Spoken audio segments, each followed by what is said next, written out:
The next is, sections H and I are worth talking about separately, third-party payments versus payments to subcontractors. And a lot of people get these things confused, because unless you knew the definition of those, the CRA's definition, they kind of sound like the same thing, and people will use those terms interchangeably. A third-party payment is a payment to, in the CRA's definition, is a payment to a university or a government research institution,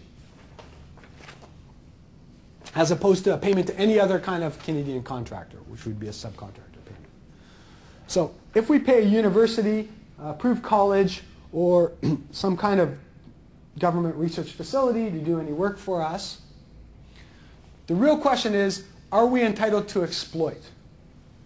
Entitled to exploit means we can use it in our business in some way, shape, or form, or not.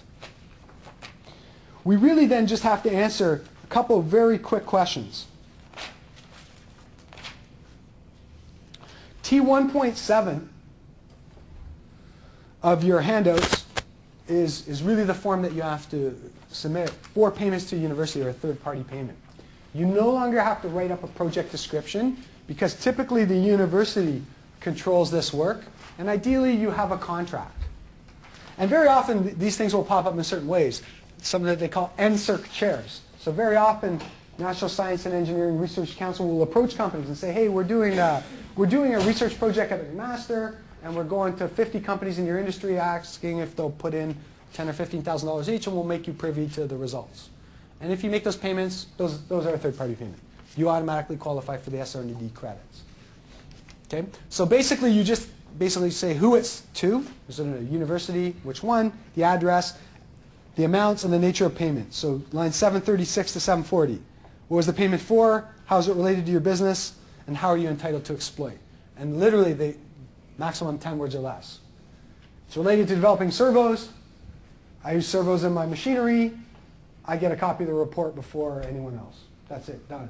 Assess is filed.